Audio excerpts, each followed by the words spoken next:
ಇವತ್ತು ನಾಡಿನೆಲ್ಲೆಡೆ 70ನೇ ಕನ್ನಡ ರಾಜ್ಯೋತ್ಸವದ ಸಂಭ್ರಮ. ಸಿಎಂ ಸಿದ್ದರಾಮಯ್ಯ ಬೆಂಗಳೂರಿನ ಕಂಠೀರವ ಕ್ರೀಡಾಂಗಣದಲ್ಲಿ ಮಾತನಾಡಿದರು, ಭಾಗವಹಿಸಿದರು. ಕಾರ್ಯಕ್ರಮದಲ್ಲಿ ಕೇಂದ್ರ ಸರ್ಕಾರದ ವಿರುದ್ಧ ವಾಗ್ದಾಳಿ ನಡೆಸಿದರು.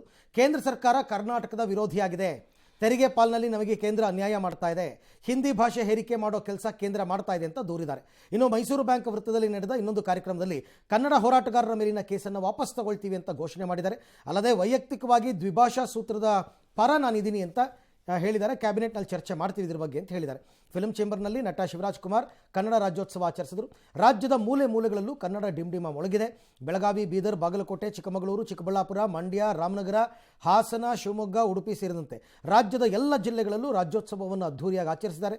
ಹಾಸನದಲ್ಲಿ 2,500 ಅಡಿ ಉದ್ದದ ಕನ್ನಡ ಧ್ವಜ ಮೆರವಣಿಗೆ ಗಮನ ಸೆಳೆಯಿತು. ಪ್ರಧಾನಿ ನರೇಂದ್ರ ಮೋದಿ ಕನ್ನಡದಲ್ಲೇ ಕನ್ನಡ ರಾಜ್ಯೋತ್ಸವದ ಶುಭಾಶಯವನ್ನು ತಿಳಿಸಿದ್ದಾರೆ.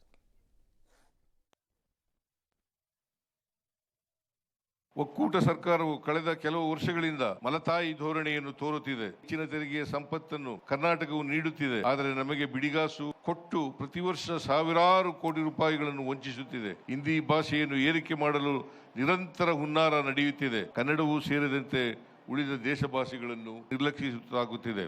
ಒಕ್ಕೂಟ ಸರ್ಕಾರವು ಕಳೆದ ಕೆಲವು ವರ್ಷಗಳಿಂದ ಮಲತಾಯಿ ಧೋರಣೆಯನ್ನು ತೋರುತ್ತಿದೆ. ಹೆಚ್ಚಿನ ತೆರಿಗೆಯ ಸಂಪತ್ತನ್ನು ಕರ್ನಾಟಕವು ನೀಡುತ್ತಿದೆ, ಆದರೆ ನಮಗೆ ಬಿಡಿಗಾಸು ಕೊಟ್ಟು ಕನ್ನಡ ಹೋರಾಟಗಾರರ ಮೇಲೆ ಕೇಸ್ಗಳಿದ್ದಾವೆ. ಆ ಕೇಸ್ ಮೊಕದ್ದಮೆಗಳನ್ನೆಲ್ಲ ವಾಪಸ್ ತಗೋಬೇಕು ಅಂತ ಹೇಳಿದ್ದಾರೆ. ವಾಪಸ್ ತಗೊಳ್ತೇವೆ ಅಂತಕ್ಕಂಥ ಮಾತುಗಳನ್ನ ಅವ್ರು ಯಾವುದೇ ಭಾಷೆ ಮಾತಾಡಿದ್ರು ಕೂಡ ನಾವು ಕನ್ನಡದಲ್ಲೇ ಉತ್ತರ ಕೊಡ್ತಕ್ಕಂಥ ಸ್ವಭಾವವನ್ನ ಬೆಳೆಸ್ಕೊಳ್ಬೇಕು. ನೀರು, ಆಹಾರ. ನನ್ನ ಈ 60-50 ವರ್ಷದ ನೆನಪು, ಬಹಳ ಹಿರಿಯರು ಈ ಕನ್ನಡದ ರಕ್ಷಣೆಗೋಸ್ಕರ ಹೋರಾಟವನ್ನು ಮಾಡಿ ಈ ಬಾವುಟವನ್ನ ಎತ್ತಿ ಹಿಡಿದಿದ್ದಾರೆ. ವಿಧಾನಸೌಧದಲ್ಲಿ ಮೊದಲನೇ ಬಾರಿಗೆ ನಮ್ಮ ಸರ್ಕಾರ ಬಂದ ಮೇಲೆ ತಾಯಿ ಭುವನೇಶ್ವರಿಯ ಪ್ರತಿಮೆಯನ್ನ ಏನು ನಾವು ಸ್ಥಾಪನೆಯನ್ನ ಮಾಡಿದ್ದೇವೆ. ನಮ್ಮ ಕನ್ನಡ ಭಾಷೆಗೆ 2000 ವರ್ಷ ಆಗಿದೆ.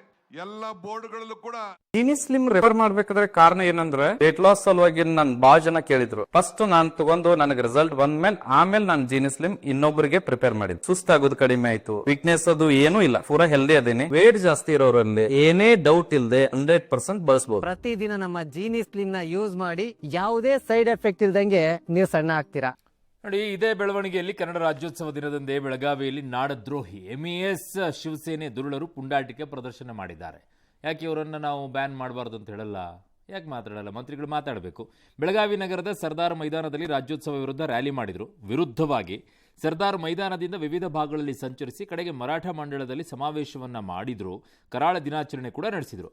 ಇವರಿಗೆ ರ್ಯಾಲಿ ಮಾಡೋಕೆ ಅವಕಾಶ ಇದೆ, ಸಮಾವೇಶ ಮಾಡೋಕೆ ಅವಕಾಶ ಇದೆ, ಮೆರವಣಿಗೆ ಮಾಡ್ಕೊಂಡು ಹೋಗ್ಬೇಕಾದ್ರೆ ಪೊಲೀಸರ ಭದ್ರತೆನೂ ಇದೆ, ಕರಾಳ ದಿನ ಮಾಡೋದಕ್ಕೆ ಮಾಡೋಕೆ ಅವಕಾಶ ಇದೆ, ಕಪ್ಪು ಬಟ್ಟೆ ಧರಿಸ್ಕೊಂಡು ಹೋಗೋಕೆ ಅವಕಾಶ ಇದೆ. ಆದರೆ RSSನವ್ರು ಮಾತ್ರ ಪಥಸಂಚಲನ ಮಾಡಬಾರ್ದಂತೆ. ಏನ್ರಪ್ಪ, ಯಾವುದೇ ರೀತಿಯ ಪರವಾನಗಿ ಪಡೆಯದೆ ಕರಾಳ ದಿನಾಚರಣೆ ಆಚರಿಸಿ, ಪರವಾನಗಿನೂ ಇಲ್ವಂತೆ ಇಲ್ಲಿ. Very good. ಹಾಗಿದ್ದಾಗ ಮೊನ್ನೆ ಕ್ಯಾಬಿನೆಟ್ ತಗೊಂಡಿದ್ದು ಏನು ನಿರ್ಣಯ ಅದು? ಭಾಷಾ ಸಾಮರಸ್ಯ, ಶಾಂತಿ ಭಂಗ ಸೇರಿದಂತೆ ವಿವಿಧ ಕಲಂಗಳಲ್ಲಿ ಆಳಮಾರುತಿ ಠಾಣೆಯಲ್ಲಿ MES ಪುಂಡ ಶುಭಂ ಶೆಳಕೆ ವಿರುದ್ಧ ದೂರು ದಾಖಲಾಗಿತ್ತು. ಈ ಹಿನ್ನೆಲೆಯಲ್ಲಿ ಪೊಲೀಸರು ಶುಭಂ ಶೆಳಕೆಯನ್ನು ವಶಕ್ಕೆ ಪಡೆದಿದ್ದಾರೆ. ಏನೂ ಇರಲ್ಲ, ಸ್ಥಳೀಯ ಲೀಡರ್ಸ್ಗಳೆಲ್ಲ ಬಿಡಿಸ್ತಾರೆ ಅವರನ್ನು. ಶಿವಸೇನೆ ಪುಂಡ್ರು ಕೂಡ ಪುಂಡಾಟಿಕೆ ಮಾಡಿದ್ದಾರೆ. ನಿಪ್ಪಾಣಿ ತಾಲೂಕಿನ ಕೋಗನಹಳ್ಳಿ ಗಡಿಯಲ್ಲಿ ಶಿವಸೇನೆ ಪುಂಡ್ರು ಬೆಳಗಾವಿ ಜಿಲ್ಲೆಗೆ ನುಗ್ಗೋಕೆಲ್ಲ ಪ್ರಯತ್ನ ಪಟ್ಟಿದ್ದಾರೆ. ಪೊಲೀಸರು ತಡೆದಿದ್ದಾರಂತೆ. ಈಗ CM ಆದಿಯಾಗಿ ರಾಜಕಾರಣಿಗಳೆಲ್ಲ ಖಂಡಿಸಿದ್ದಾರಂತೆ. ಎಚ್ಚರಿಕೆ ಕೊಡು, ಅಯ್ಯೋ ನಿಮ್ಮ ಎಚ್ಚರಿಕೆ ಇದ್ದಿದ್ರೆ ಹಿಂಗೆ ಹಾಕಿರ್ತಿದ್ರು ಅವರು. ಈಗ ಈ ಮಧ್ಯೆ ಗದಗ ನಗರದ KH ಪಾಟೀಲ್ ಜಿಲ್ಲಾ ಕ್ರೀಡಾಂಗಣದಲ್ಲಿ ಧ್ವಜಾರೋಹಣ ಕಾರ್ಯಕ್ರಮದ ಮಧ್ಯೆ ಎಂಟ್ರಿ ಕೊಟ್ಟ ಕೋತಿಯೊಂದು ಸ್ತಬ್ಧ ಚಿತ್ರ ವಾಹನದ ಬಳಿ ಹೊರಟಿದ್ದ KSRTC ಸಿಬ್ಬಂದಿಗೆ ಒದ್ದು ಬೀಳಿಸಿ ಎಸ್ಕೇಪ್ ಆದ ಪ್ರಸಂಗವೂ ಕೂಡ ನಡೀತು. ಪಾಪ ಅದಕ್ಕೇನು ಕೋಪ ಇತ್ತು? ಅವ್ರು ಸ್ವಲ್ಪ ಪುಂಡಾಟಿಕೆ ಮಾಡ್ತಾರೆ, ನಾವು ಪುಂಡಾಟಿಕೆನೆಲ್ಲ ಮಟ್ಟ ಹಾಕ್ತೀವಿ.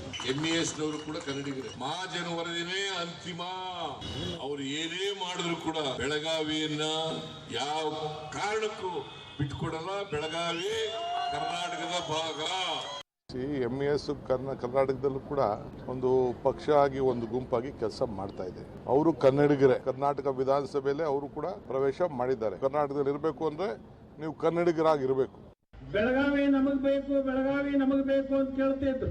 ಅವ್ರಿಗೆ ಈಗಾಗಲೇ ಸೂಕ್ತವಾಗಿರ್ತಕ್ಕಂಥ ಉತ್ತರವನ್ನು ನಾವು ಕೊಟ್ಟಿದ್ದೀವಿ. ಬೆಳಗಾವಿ ಕರ್ನಾಟಕದ ಅವಿಭಾಜ್ಯ ಅಂಗ. ಅದು ಹೋರಾಟದ ನೆಲದ ಇರ್ತಕ್ಕಂಥ ಬೆಳಗಾವಿ, ಬ್ರಿಟಿಷರಿಗೆ ಹೆದರದೇ ಇರ್ತಕ್ಕಂಥ ಬೆಳಗಾವಿ. ರೈಟ್. ಇನ್ನು ಕರಾಳ ದಿನಾಚರಣೆ ಆಚರಿಸಿದಂತಹ MES ಪುಂಡಾಟಿಕೆ ಗುಂಪಿನ ನಾಯಕ ಶುಭಂ ಸಳಕೆ ಜೊತೆ ಮಾಳಮಾರುತಿ ಠಾಣೆಯ CPI ಜಕೀರ್ ಪಾಷಾ ಕಾಲಿಮಿರ್ಚಿ ಸೆಲ್ಫಿ ತಗೊಂಡಿದ್ದಾರೆ. ಬೆಳಗಾವಿಯ ಸಂಭಾಜಿ ಉದ್ಯಾನದಲ್ಲಿ ಈ ಪ್ರಸಂಗ ನಡೆದಿದ್ದು ಕನ್ನಡಿಗರನ್ನು ಮತ್ತಷ್ಟು ಕೆರಳಿಸಿದೆ. ಘಟನೆ ಬಗ್ಗೆ ಬೆಳಗಾವಿಯಲ್ಲಿ ನಗರ ಪೊಲೀಸ್ ಆಯುಕ್ತ ಭೂಷಣ್ ಬೋರಸೆ ಪ್ರತಿಕ್ರಿಯಿಸಿ ಈ ಬಗ್ಗೆ ತನಿಖೆ ಮಾಡ್ತೀವಿ ಅಂತ ಹೇಳಿದರು. ಅಲ್ಲದೆ ರಾಜ್ಯದ್ರೋಹಿ ಹೇಳಿಕೆ ನೀಡಲ್ಲ ಅಂತ ಶಳಕೆ 5 ಲಕ್ಷ ರೂಪಾಯಿದು ಬಾಂಡ್ ಉಲ್ಲಂಘನೆ ಮಾಡಿದ್ದಾನೆ. ಹೀಗಾಗಿ ಶುಭಂ ಶಳಕೆಗೆ 5 ಲಕ್ಷ ರೂಪಾಯಿ ದಂಡ ಹಾಕಲಾಗಿದೆ ಅಂತ ಹೇಳಿದ್ದಾರೆ. ಅದು ಏನು ಬ್ಯಾಕ್ಗ್ರೌಂಡ್ ಇದೆ ಸ್ವಲ್ಪ ತಿಳ್ಕೋಬೇಕು. ನಾನು ಐ ಕ್ಯಾನಾಟ್ ರಿಯಾಕ್ಟ್ ಇಮಿಡಿಯೇಟ್ಲಿ ಒಂದು ನ್ಯೂಸ್ ಐಟಮ್ ನೋಡಿಕೊಂಡು ಏನು ಕಾರಣ ಇತ್ತು ಏನಿದು ಎಲ್ಲ ಡೀಟೇಲ್ ವಿಚಾರಣೆ ಮಾಡ್ತೀವಿ. ಅದರ ಮೇಲೆ ಮುಂದಿನ ಕ್ರಮ ತಗೋತೀವಿ. ಕಾನೂನಿಗಿಂತ ದೊಡ್ಡ ಯಾವ ವ್ಯಕ್ತಿ ಇಲ್ಲ, ಯಾವುದೇ ಸಂಘಟನೆ ಇಲ್ಲ. ಈಗ ಅವರು ಕಾನೂನು ಉಲ್ಲಂಘನೆ ಸೆಲ್ಫಿ ಹೊಡ್ಕೊಂಡ ಕ್ಷಣಕ್ಕೆ ಅನುಮತಿ ಸಿಕ್ಕಿದೆ ಅಂತ ಆಗಲ್ಲ. ಅಂತ ವ್ಯಕ್ತಿಗಳ ಮೇಲೆ ಕೂಡ ಡಿಪಾರ್ಟ್ಮೆಂಟ್ ಅಲ್ಲಿ ಕ್ರಮ ತಗೊಳ್ತಾರೆ. ಕನ್ನಡ ನಾಡನ್ನ, ನಲ, ಜಲ, ಭಾಷೆ ಯಾವುದೇ ಕಾರಣಕ್ಕೂ ಕಾಂಪ್ರಮೈಸ್ ಆಗದಂಗೆ ರಕ್ಷಣೆ ಮಾಡ್ತೇವೆ. ಮಾಡುವ ಜವಾಬ್ದಾರಿ ಸರ್ಕಾರ.